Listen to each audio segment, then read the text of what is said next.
Hello and welcome to the On the Couch podcast, the podcast that gives you the view from the therapist chair.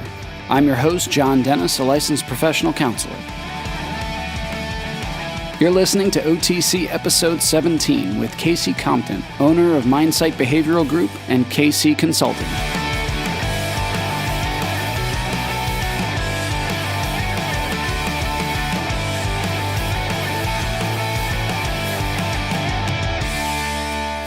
Welcome back again, everybody.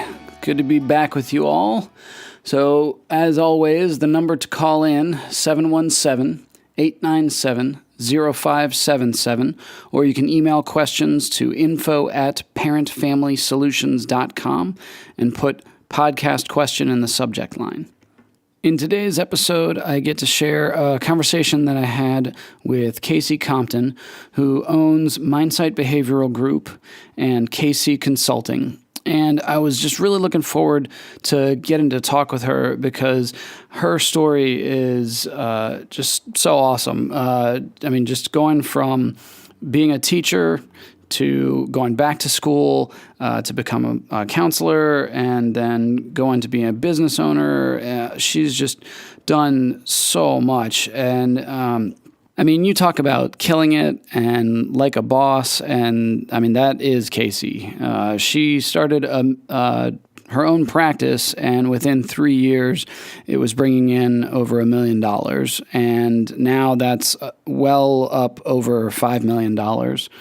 But at the same time, part of what I wanted to have her on for was to focus on work-life balance and stress and burnout and mental health on the employee or employer side of things.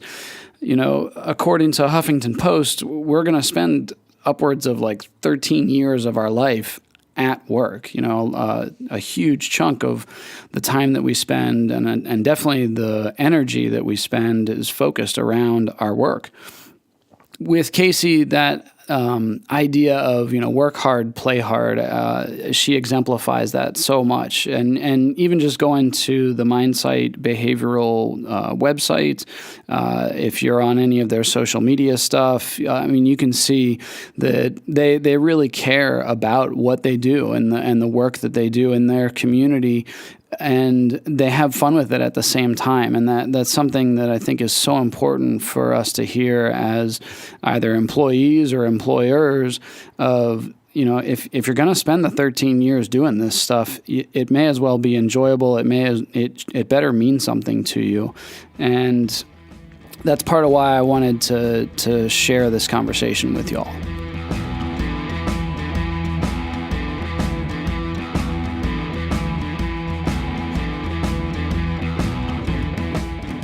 Well, yeah, Kasey, thank you so much for taking your time to be on the show. I know you're crazy busy all the time, so yeah, thanks for being on the show.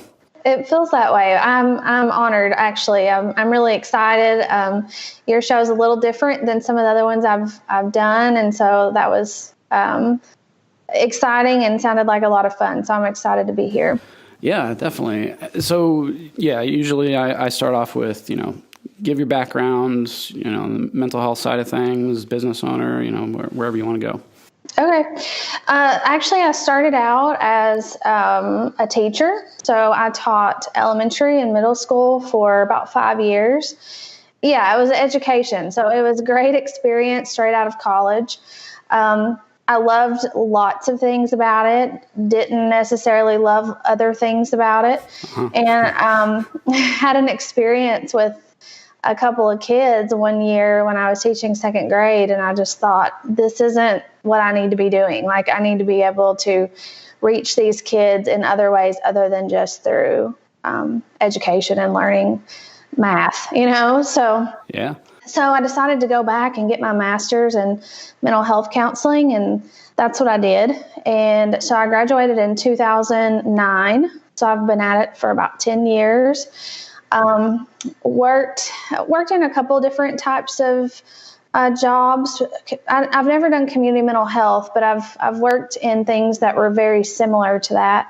Did a lot of in-home counseling for, yes. Yeah, about 5 years. Gotta love it. Yeah, I mean, I've seen it, heard it, been through it all you can imagine. And just from that experience, thankfully, it taught me a lot. And I got to see where I felt like there were a lot of holes and gaps and things in mental health and access to services that people needed, but they didn't necessarily know they needed. And if they did know, they didn't know where to go to find it. And that's kind of how the business, the private practice started, was just looking at my clients that I had and had worked with for the last, 5 years, and trying to meet a need there that I didn't see was being met in our community. Mm-hmm.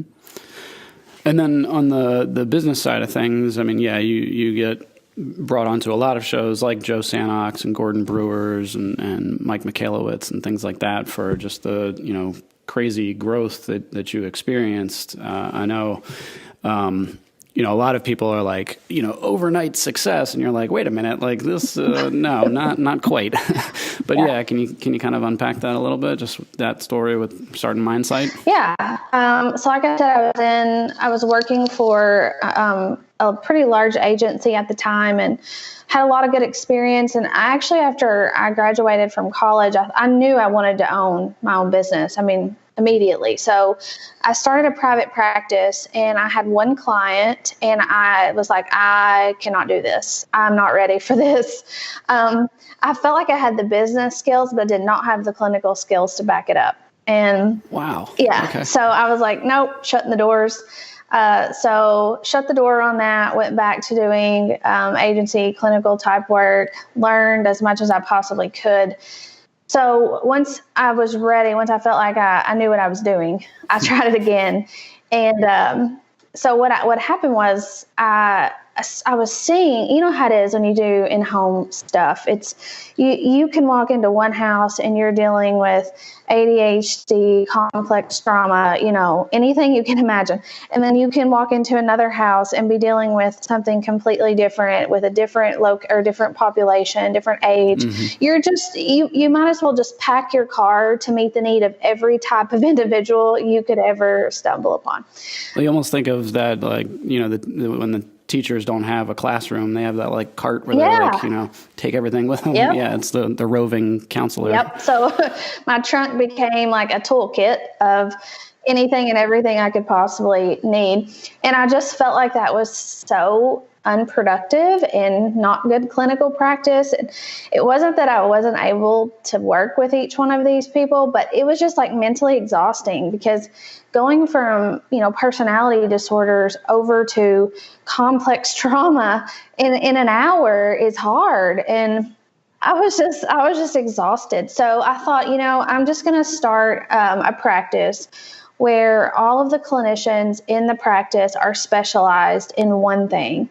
And that doesn't mean that they only see one type of thing, but that's at least what their specialty is in. And so that's what I did. I started with myself, and I specialize in anxiety and panic disorders, and really loved that. And I talked to some people in the community, and I told them, I said, this is all I'm advertising for. I'm not advertising for anything else. I'll see kids, I'll see adults, but only with anxiety and panic disorders. It's a niche. Yeah. Uh-huh. Well, and in this community, that was unheard of. You get into Joe's work and some of these other consultants, and they're very much about that. But here, that was just like stupid. Everyone thought that was so stupid. And they were like, you're never going to be able to do that. There's no way. You're limiting yourself. So, just being the kind of person I am, them telling me that was stupid and there's no way I could do it, I was like, okay, I'll show you. So that's what I did. And really, I just planned I know a lot of people that I work with know that we don't do a lot of online or any kind of advertising that way. We do mostly community-based type marketing. And so that's what I did. I hit the ground running, and I talked to a lot of physicians and said, hey, if you have patients that are dealing with this, I've kind of developed this program. It's been very successful. I've never had anybody not complete it and not eliminate their panic attacks. And so the first month, I had right under 50 referrals. and it never stopped. And so we just had to keep adding more and more and more clinicians. And so we went from 2, and I don't know, we have kind of a mixed staff now. We have therapists and case managers and different other types of people. But I mean, we're right at 80 employees. So, it worked. Yeah, it worked. Well, and I think I wanted to highlight that, just what you shared with the story of, having that self-awareness to, you kind of dipped your foot in and were like, ooh, no. Mm-hmm. But a lot of people wouldn't do that, wouldn't have the presence of mind or the confidence, so to speak, to step back out of it. They would just forge ahead.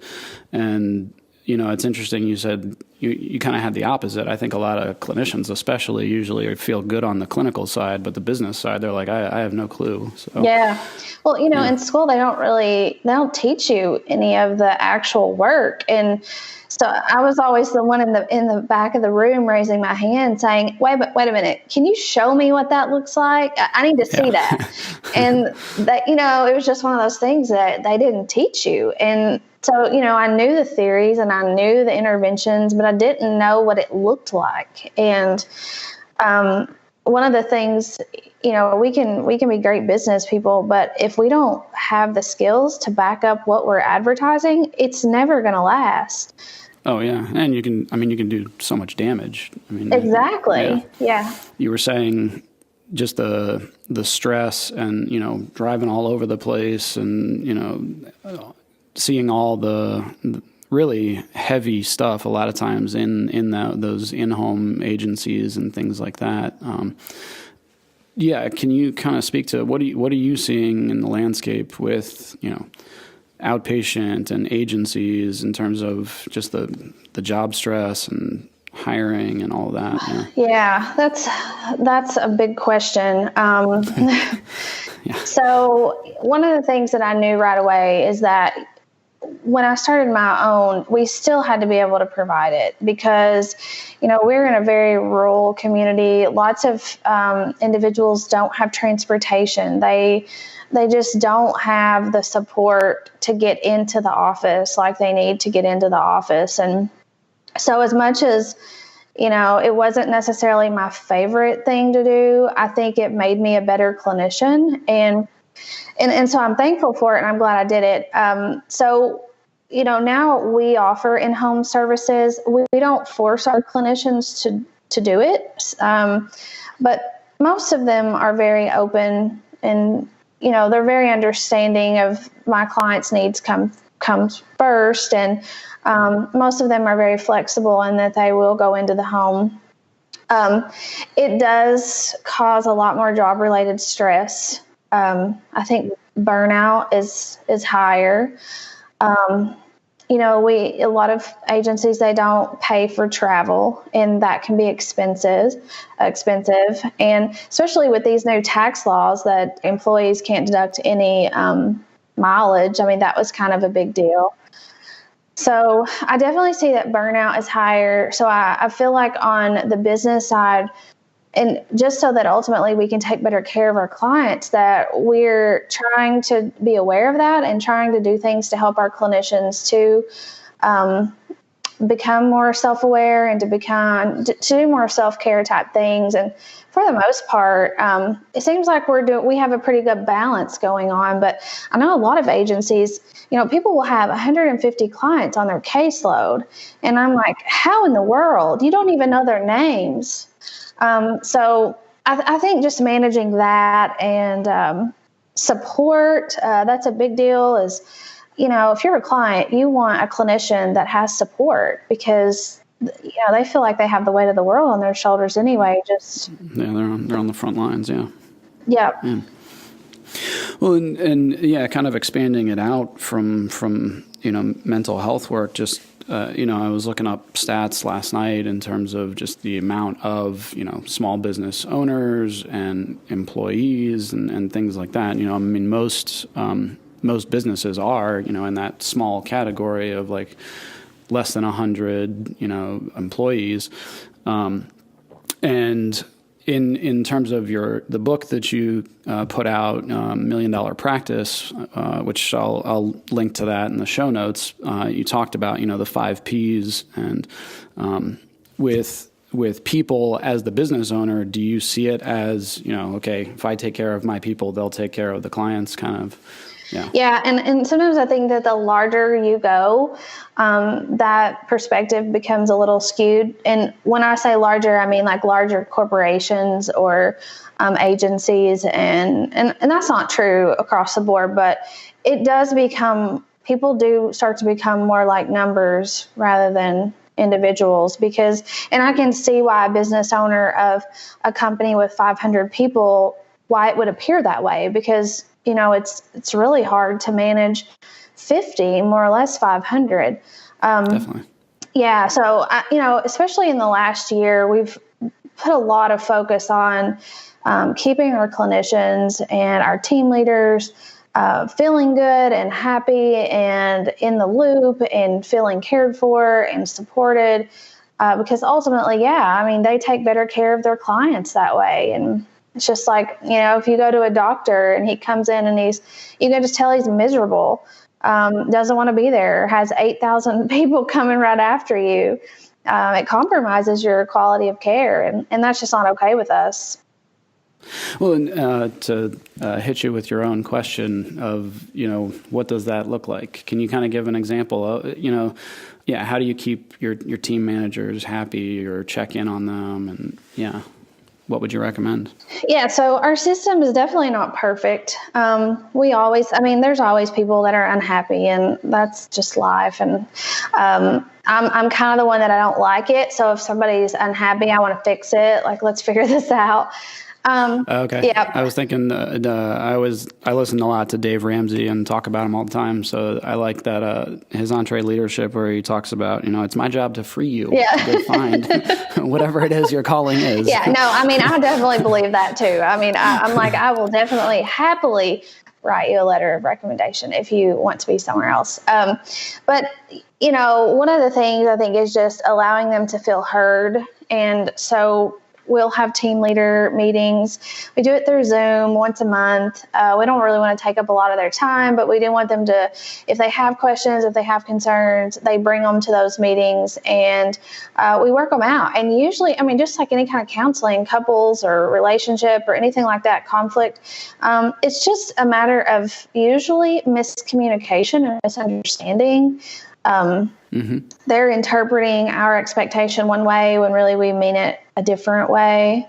And then, too, they're therapists. They're not business owners. So I don't want them to feel like they're failing. Sometimes I think the team leaders are feeling like they're failing as a team leader because they have therapists on their team that aren't seeing clients, or, and I have some, they'll text me and they're like so frustrated. And I'm like, part of me wants to say, now you know how I feel, but I don't.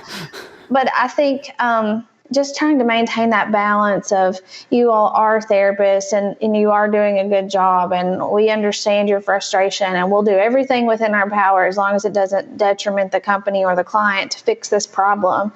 I'd say that's probably the biggest, just very open lines of communication. For listeners, I'm not sure if they're familiar with the Hawthorne effect. So that study where they changed little things in the work environment, lighting, and it made them more productive because they felt like, they care. Mm-hmm. They're paying attention. They're listening to our concerns. And along with that, Tony Hsieh talks a lot about this and delivering happiness. So just, providing a platform and being able to hear any issues or work out any communication. Mm-hmm. Sure. Yeah. And also I'll say one other thing too is about 6, 7, I'm a bad time tracker, so I can't tell you exactly how long it was. It was sometime not that long ago. We read Mike Michalowicz's book, Clockwork. All of our office staff kind of did a little book study on it.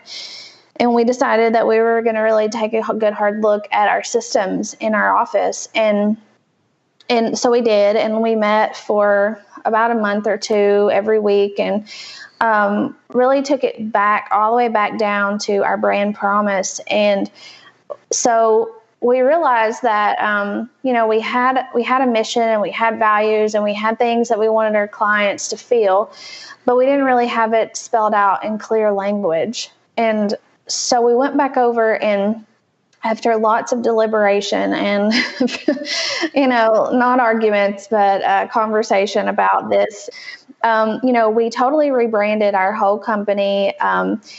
Our Queen Bee role, our whatever you want to call it, motto, brand promise, all that is, we are Mindsight, where people feel cared for. And ultimately, that's the bottom line. We want our clients to feel cared for, our staff to feel cared for, their families to feel cared for. And so whenever we identified that and actually wrote it down on paper, it changed our whole practice. Because it forced us, we kind of said, all right, anything that we're doing right now that doesn't support this brand promise is going to stop today. And anything that we're not doing that we should be doing to support this brand promise is going to start today. And it just shaped so much. So it created a new position in our company called the Client Care Coordinator. And so she kind of takes extra steps to make sure our clients feel cared for throughout their treatment process. It changed the way we interact with our staff. So we had some, little cute postcards made up that go out to random staff members every month, just telling them that we recognize what they're doing and appreciate them.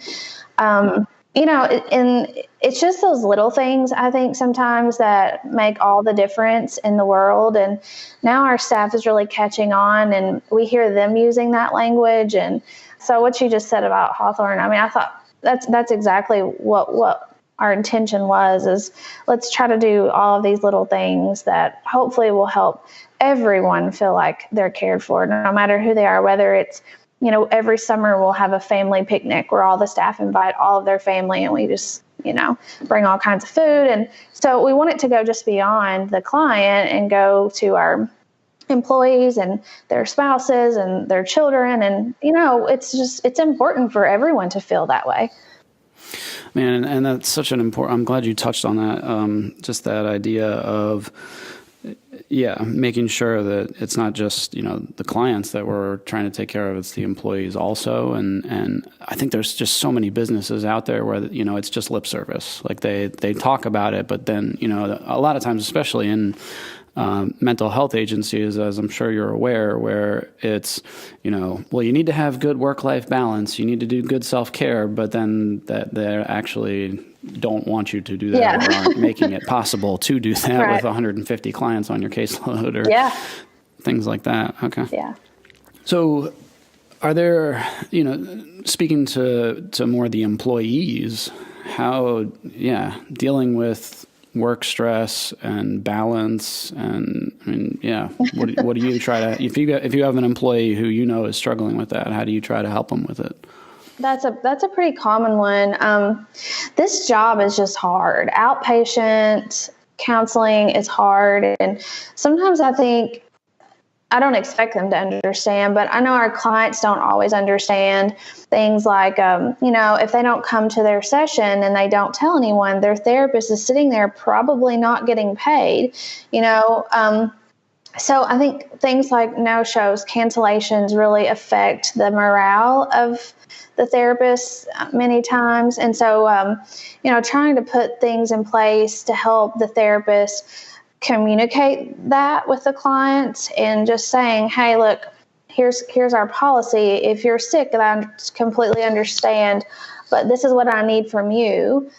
Please let me know ahead of time. And, so we try to teach that, little things like that. We have some therapists that struggle with time management, and I feel like those are the ones that have the hardest time and have the biggest struggle. So, I've been known to go to Starbucks and sit down and be like, okay, talk to me about your schedule. What are you doing? How long is it taking you to do this? And is there a better, and there's always a better way. And they can't see, they're in the weeds, like they just can't see their way out. So usually things like that are a pretty easy fix.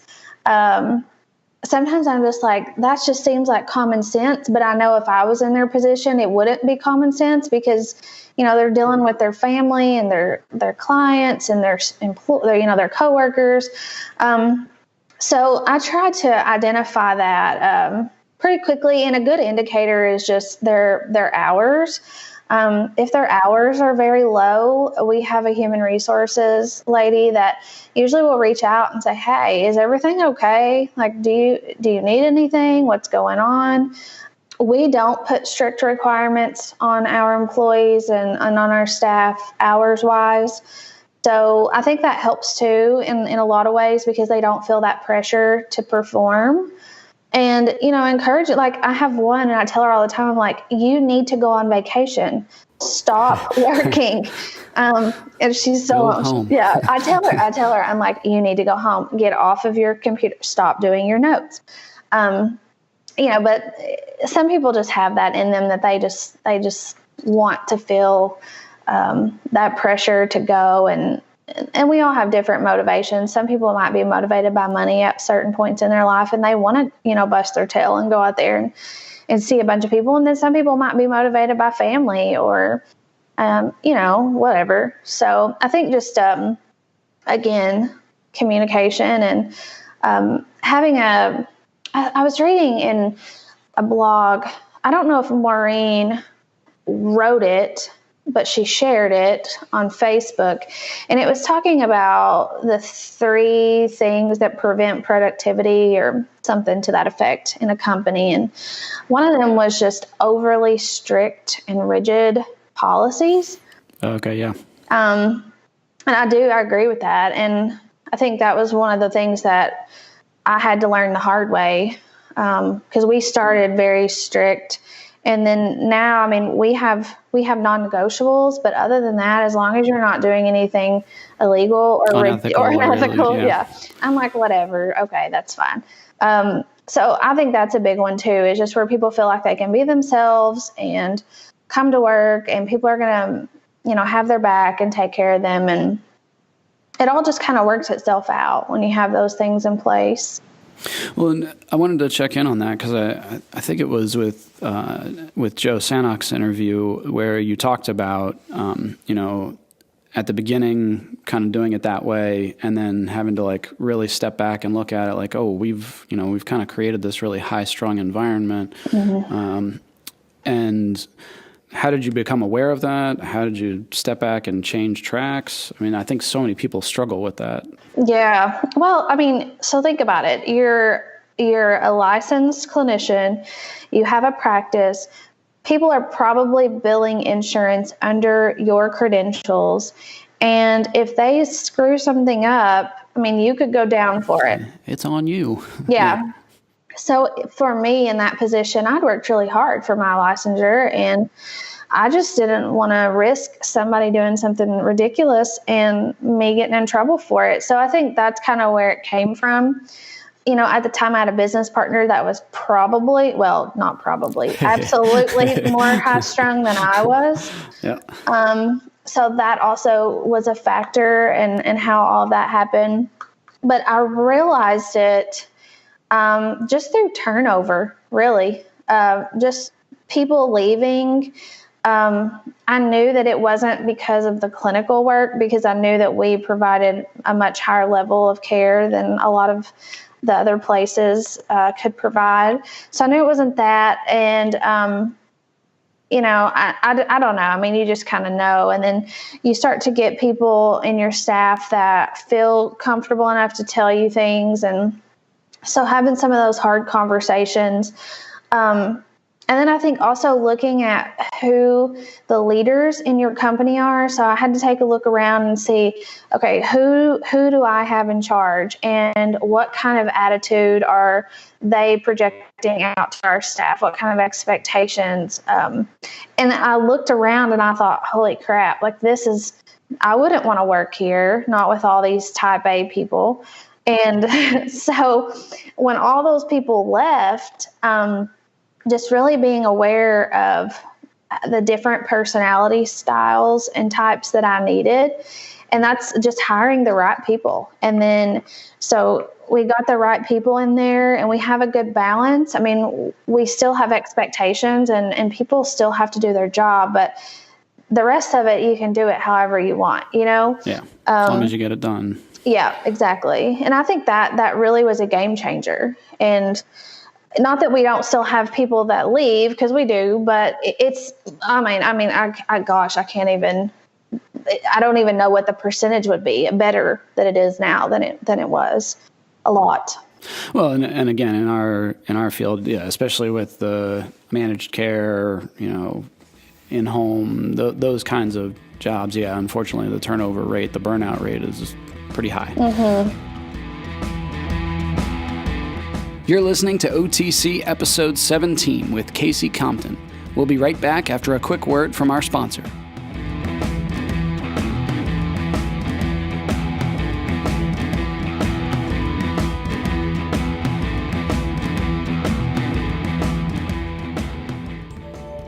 Life is hard, but Parenting and Family Solutions is here to help.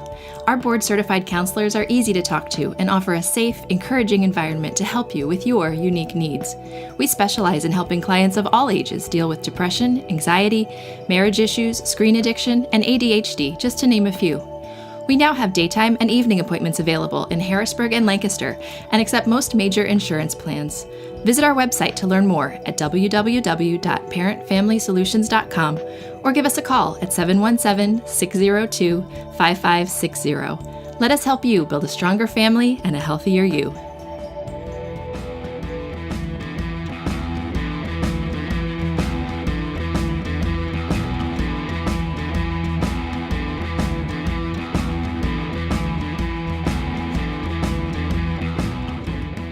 So now in Mindsight and the consulting that you do, I mean, do you recommend, like disc profiles or things like that? I know I heard you speak about the sort of creating the hiring committee. Can you speak to that so you get the right people? Yeah. We kind of, during that phase, I'm a big reader. And so during that phase, I was just thinking, what can I do? Like, I knew that there was a problem, but I didn't know how to fix it. I've never had any management experience, and most of us haven't. We went to college to be therapists. We didn't learn how to be a boss. Oh, you're good at this, so I'll promote you to manager. Yeah. Yeah. So that's how it had always worked. And so I read a lot of books. I read The Ideal Team Player. That was a huge one. That helped me to look at the characteristics of a person in the 3 categories, the humble, hungry, and smart, and really learn how to ask the right question to determine, which categories that they fit within. Because in our business, especially if you're doing outpatient counseling, you have to have people who have all 3 of those. Missing one of those qualities will be a disaster. Especially the smart. Yeah, absolutely. So that was a big one. And trying to get my staff involved. So my human resources person, she read the book as well. We had a few other people on the hiring team that read the book. And so when we started interviewing, we would ask those kinds of questions and really look at, and there were excellent therapists that we hired, or we didn't hire, we interviewed, and I didn't hire them because they were missing a component. And I just thought, they're great, but they will not make it here. And every time somebody leaves, I don't care what you say, it affects the morale of the company. Yeah. And so, that was probably the biggest one. We've done the Gallup, the Sally Hogshead, How to Fascinate. That was an awesome book. Have you ever read that? That one, no. I will definitely be writing that one down. Yeah, you can you can go online to her website, howtofascinate.com, and take this person. She's like developed her own personality type test, and it's awesome because you can. It is spot on, and so it helped me more than anything because I did the Gallup, the Clifton, the Gallup, and the How to Fascinate, and it taught me more about myself and helped me realize, these are the areas that I'm good at, and these are the areas that I'm not. And so I need to hire someone that compensates me here.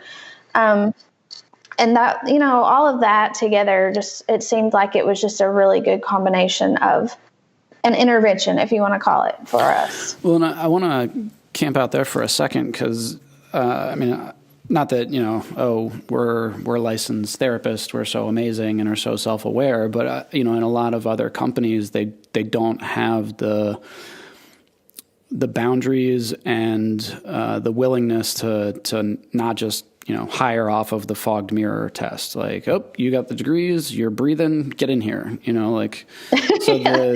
the idea of you, okay, yeah, they're good, but they're not great, and it's not going to be a good fit.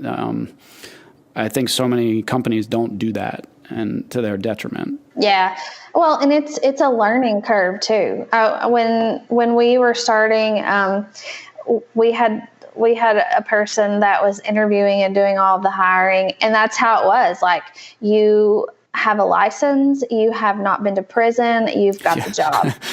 And it was awful. It was awful. And I went to a conference back in Louisville a couple years. Well, it's been longer than that. It's probably been like 3-4 years ago.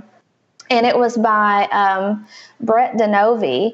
And he has an ABA. I think he has the largest ABA group on the East Coast. And now you're saying ABA, like applied behavioral analysis. Yeah. Okay. Yeah. And I don't even know why I was there, honestly, but I was there, and he was talking about turnover. And I was just like, this is when we were pretty new. And one of the things he said, just really so simple, such common sense, but it just stuck with me. And he said, we have less than a 1% turnover rate, and their company is huge. I mean, it's hundreds of people. And he said, we have less than a 1% turnover rate. Do you know why? And I was thinking, no. And he said, because we don't hire the wrong people. We hire the right people. And so when you get the right people, they're so much less likely to leave. And it just creates such an improvement in the work life whenever you don't have people leaving all the time. And I thought, that's exactly right. Like, we have got this all wrong. We don't need more people. We need the right people. Good people. The right people. Yeah. So just having that insight to see, I think you're an awesome therapist. I like you. Like, I would go hang out with you, but you're not going to work out here. And I'll tell people that in the interview too. That's why they don't let me interview people anymore, because I just know, and I'm just like, let's not waste any time, Well, sure. And I imagine, with the hiring committee, which I think is such a great idea to get feedback and, be able to check in on, like, hey, do you guys think this person would fit in the team? But yeah, a lot of times the more people you put in the mix, the more, different opinions are going to have. Yeah. I think honestly, the biggest thing in this type of work is finding people with the right personality for your company. And all of our companies are going to have their own culture and their own dynamic. And, finding someone that just has that, it's really hard to explain, but it's almost just like you just know it. You know it when you see it. Yep. It's that kind of thing. I often talk, going to like autism spectrum disorder or Asperger's, like it just kind of has that, there's something you can kind of sense it. Mm-hmm. Yeah, definitely. And also, just, the, not just retention, but also, the team culture. I know you said, okay, you're at 80 at this point in terms of employees. You talked before about kind of breaking it up into smaller, teams and families because, you have multiple locations. What is there like a size that you cap it at? Or, I'm kind of going off of like David Logan's tribal leadership and stuff like that. I've not read that, but I should. Yeah, I would definitely. Yeah. I have to write that down. No, we don't really have a size that we cap it at, but so we have 6 locations, and our main location is where we keep all of our administrative folks. So like we run everything out of that one building. So it's obviously much larger. I mean, it has a lot more people in it. The dynamics there is different than some of our smaller offices.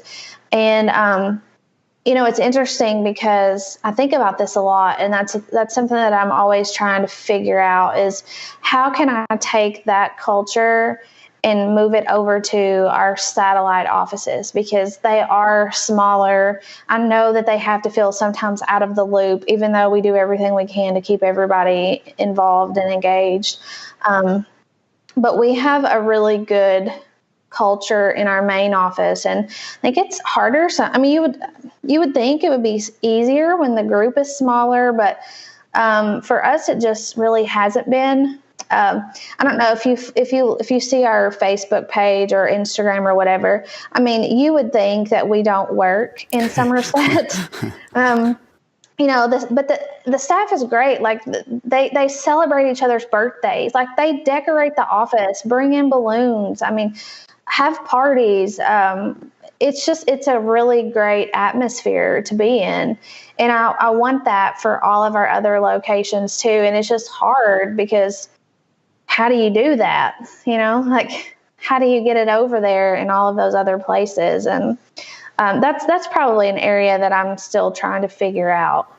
Well, and I would imagine going back to what we were talking about, if, hiring the right people in terms of the leadership part of the team, to throw as many business metaphors in there, that your why and the importance of that, and being able to communicate that to those leaders and then them run with it. Yeah, I think that was kind of the intention with the team leader positions originally. But then you never really know. It's hard. I mean, because you don't always really know how someone's going to perform in that role until you give them the opportunity.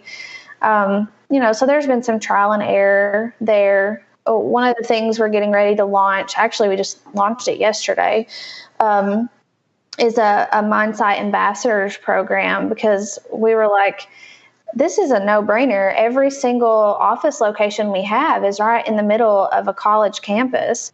So let's get some brand ambassadors at each of the colleges, and let's try to get some buzz going in these communities. So I'm hoping these college kids will really kind of help get everything going in some of our satellite offices that we can't always have our fingers and hands in. So sure.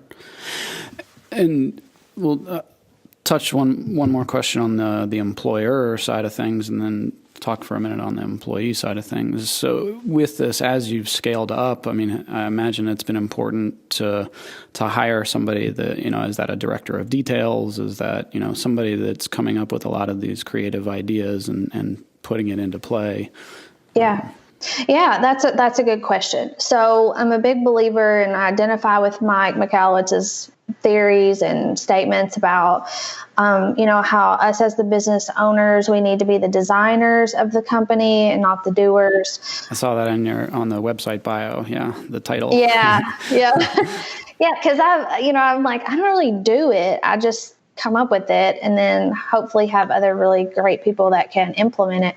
Mm-hmm. But yeah, so I have the director of details, which is Kirsten, and she actually came up with the Mindsight Ambassadors program. So that was awesome. I love it when people come up with ideas that I don't have to come up with. Sure. And that's great. So yeah, ultimately that's what I want. I want people to come up with ideas. And now, so we have her, and she's doing that. And then, everyone in our company knows if they think of something, all they have to do is tell us. And we would love to get that rolling. And something really cool that happened just recently is our team leader position. So we have 6 team leaders. Well, actually we have 7. They changed a little bit. And so we changed the role of the team leaders to be, it's more community-based and community-focused now, rather than necessarily on their team and the productivity and that sort of thing. Mm-hmm. And so they earn bonuses off of different, different challenges. Yeah. So we gave them, a pot of money, and there's different things that they can do, like clinical speaking events, community projects, like drives, volunteer work, whatever. So, and I'm telling you, I have never seen so many people like excited and wanting to get out and do things in their community. If you go to our website, they're not even all on there, but we have food drives going on right now in like several locations. There's these things called blessing boxes in Kentucky. They look like little birdhouses, but they're big and they're full of food, and they're stationed all over the community so that people that are homeless or hungry can come get free food. So we have the drives going on. We've got clothing drives. We've got Princess Prom going on, where they're getting donations for prom dresses for kids that can't afford to buy one. We've got a foster care initiative going. And I didn't do any of this. Nothing. Like, they did it all. And that's what's so great about just giving people a little bit of empowerment is think about like all of these things that we're doing, and I'm not having to do any of them. And that's awesome.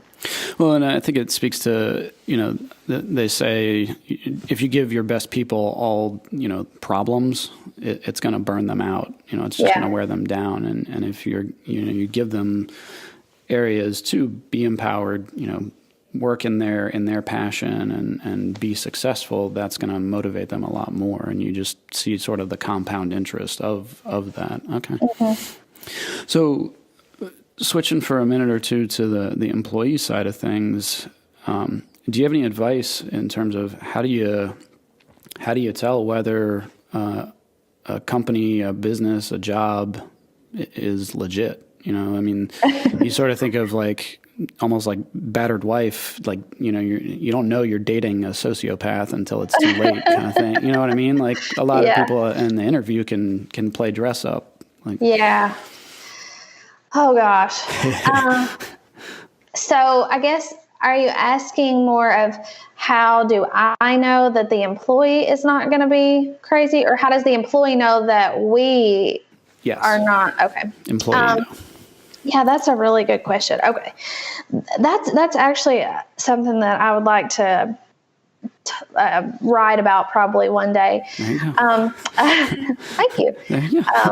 There's so many, I don't know how it is in Pennsylvania and all these other states, but in Kentucky, behavioral health groups are popping up every single day. Every time I do a podcast, I have to go back and research my number again, because I think there were 46 the last time I did one. Oh, wow. I think there's like 50 something now, and just in my town, and we have 11,000 people. Jeez. It's crazy. It's almost like a Starbucks on every corner. Except I'm serious. I'm not even joking. It is absolutely insane. And that's great because it gives people all of this access to help. So I'm not going to complain. But what it also does is it causes a lot of competition, which is good for an employee because then they have a lot of options. Mm-hmm. And we have places that are within our area that will pay at a higher rate than we will. Sure. And cherry pick. Mm-hmm, yeah, and they'll advertise and say, whatever you make now, we'll beat it. Come work with us. That sort of thing. Fine, dandy, whatever. But I think what employees need to think about is the longevity. Like, what are they wanting? What do they need, and where are they wanting to go, and where are they wanting to grow? And is the company that you're considering working for going to get you there? Yeah, they might pay you more per hour, sure, but they might only pay you when they get paid. Okay. Then, they might offer no support. You may have to do your own billing. You may have to eat your own losses, your denials. If you have client issues, they may not help you. They may not do reminder calls for you. They may not talk to your clients on the phone.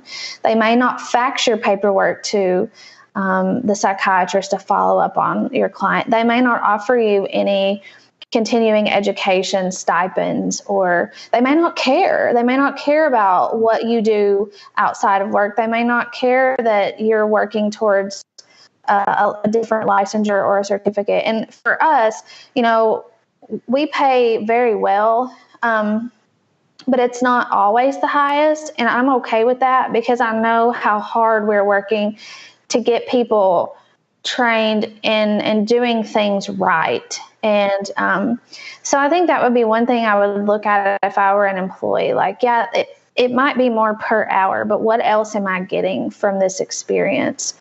How long have they been around? A lot of times the questions that you're asked in the interview, what are they? Are they about numbers? How many clients are you going to see a week? Are they about, what you do for fun? Like, what is it that you can gauge a lot by a company, I think, by the questions they ask you in the interview. So those are just a couple little things that I would really strongly consider just based on experience in this field. Mm-hmm. And with, you have an employee that they are getting stressed out, burnt out, things like that. I mean, you talked about just open communication. I would imagine you would, your advice to that employee would be bring it up, talk to your supervisor or whoever. Yeah, I always tell them, if I'm involved in the interview at all, I always say, look, you're going to have a problem. You're going to have an issue. When it happens, I need you to tell somebody, because it's usually something very simple that we can fix. But then you're always going to have people that are just not going to be a good fit for this kind of work. I mean, and that's okay. And I tell them that too. We've had people like that before that they come and they try it, but they're used to just going and punching a clock and getting paid for sitting at a place for 8 hours a day. And they're just not used to the kind of effort you have to put in to not only get new clients, but to keep them. And so, we've had conversations like, I think you're an awesome therapist, but you probably would do better like working at a hospital or, something like that. And I think they're usually pretty relieved to hear it, because sometimes I think people that get in that position, they don't want to let us down and they don't want to quit, but then they know that they can't really keep it up either. Yeah. Yeah. You can kind of sense it. It sort of wears you down over time. Yeah. Mm-hmm. And I think, some of what you're saying is just so, I wish so many people got this of like, it's nothing personal. Like, it's not like you're going to like yell at them and like throw their computer at them or, like clear out your stuff and get out immediately. It's like, okay, like let's work through this. Let's help you get to wherever is a better fit. Yeah. Yeah. And I mean, I don't typically yell at people. I think I've only yelled at like 2 people ever in this line of work. But it wasn't yelling at them like that. It was it was a little different. And plus, having human resources or somebody else on staff that can kind of intervene. Like, we usually have a game plan going into a conversation. Like, she'll say, Kasey, don't open your mouth. Like, if I'm really heated about something, she'll kind of do the talking. Sometimes she's the one that gets really heated and I can kind of be very calm. Yeah. So just having support, I think, in those types of conversations is really helpful. Sure. And with the Kasey consulting, the business consulting that you do, one, just is that, are you staying specific to mental health, or are you kind of expanding out to, if anybody wants? Yeah, that's a good question. So the long-term goal with that will be expansion into other markets. We've kind of played around with it a little bit with some different service type industries. Okay. And I really enjoy it because it just keeps me on my toes, and I like to understand different markets and different industries. But right now, I feel like we've really got a great understanding on how the mental health side works, and so we're sticking to that. And then we'll probably open that up later down the road at some point to different types. I would really like to get involved locally, because there's just so many businesses that I see that there's so many areas for improvement and they're just not capitalizing on them. But Well, and obviously Joe preaches this a lot, and I've heard you speak on it as well. Of just putting a little bit of thought and effort into the branding and what you're putting out there. That for some reason in the mental health field, like it's like this black hole where we were never taught that. We think that that's being like sleazy or salesy. Yeah, So I know. Yeah. Kind of, bringing it home in terms of if you were talking to all employers, what's something you want them to know just about how to create a better stress-free or stress-less environment? So one would be really look at yourself and see what your strengths are and where your limitations are. And whatever those limitations are in yourself, find somebody or a couple people that can help, balance you out in those areas. Don't try to go in it being like, I can do everything, because, you just can't, and you shouldn't. And then also, I think going into it, I get so many people that will go through the website and say, there's a lead form, and it'll say, what do you need? And it'll have all these options. And almost every single person says, I need everything. And yeah. And that always makes me laugh when I see it. And so I think just really looking at your systems. I know I feel like I say that till I'm blue in the face, but yep. You have to have the system to support your practice. I mean, otherwise you can scale all you want to, but it's going to crumble. So I think that between, your people and your systems, those are really the two biggest things that I would focus on, because ultimately it's all going to affect your client, and we don't want that to happen. Sure.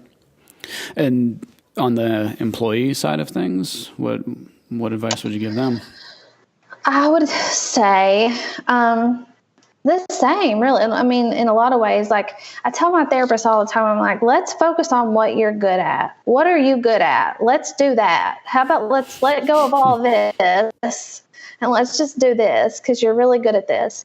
I think they think that they have to be spread so thin, and they don't. You don't have to see everybody. You don't have to see every client that comes your way. You need to see the ones that, one, you're either skilled to see, or two, you want to be skilled to see, and really just focus on personal growth. And also just finding a company that fits your personality and fits your ultimate goals. And I think everybody just seems to be so much happier when you find something that, it's just like finding a spouse or, finding a partner. You got to find somebody that balances you. Same way with this. You got to find a place that supports you and balances you and listens to you and allows you to feel heard and, appreciated. Yeah, man. So where do people find you? Where they get at you? They find me in lots of different ways sometimes. I think usually the easiest way, I think I have links that go between both our practice website back to the consulting and vice versa. So the consulting website, if they're looking for me, is probably the easiest way to get me. And it's just consultwithkasey.com. And there's lots of links on there, and email address and everything is listed right on there. And then more practice related stuff. I've found a lot of people go and look at our practice's website first, and then they'll go back to the consulting and then message me. But it's just mindsetbehavioral.com. All right. And you mentioned a little bit, but projects you got coming up in the year. You got a lot going on.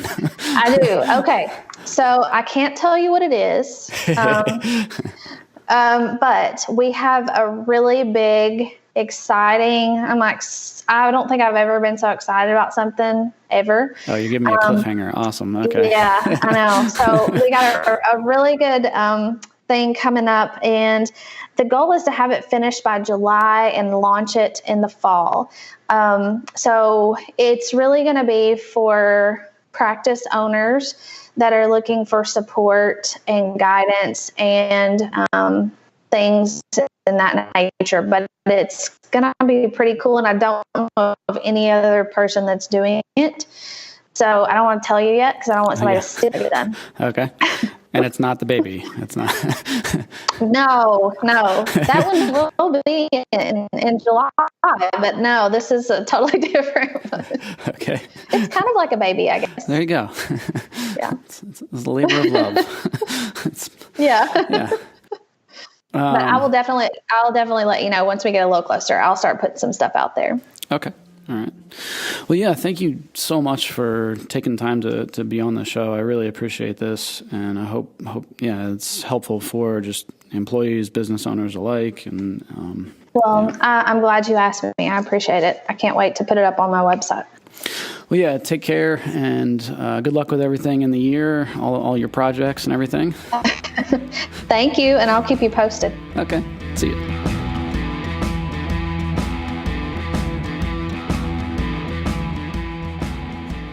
So there it is. Oh, thank you so much to Kasey for joining us on the show.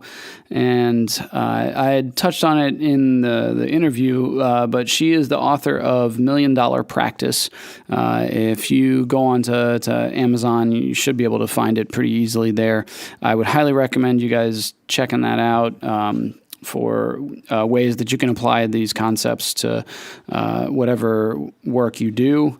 And so, again, just to kind of go back to that topic of, stress and burnout, and, it's something that we all deal with in our jobs, and everybody has, difficult parts to the work that they do. And it's important to be able to take care of yourself, making sure to be able to unplug and do things that relieve stress for you and sort of recharge your battery. And also that idea of, doing work that you love and that you enjoy. I think that makes it so much easier to do the work and finding purpose in whatever it is that you do. And through that, then you're able to be creative and kind of push the bounds of the work that you do. That ends this episode. Next up is OTC episode 18, where I get to talk with Mr. Thank You. So John Israel wrote a book called The Mr. Thank You Project, and it outlines all about how he spent a year writing 5 thank you cards a day. So check that out next episode. If you liked what you've heard on the podcast, please be sure to subscribe and review wherever you're catching this podcast at. You can check out any links and resources on our detailed show notes or other episodes that have been archived at www.parentfamilysolutions.com/podcast.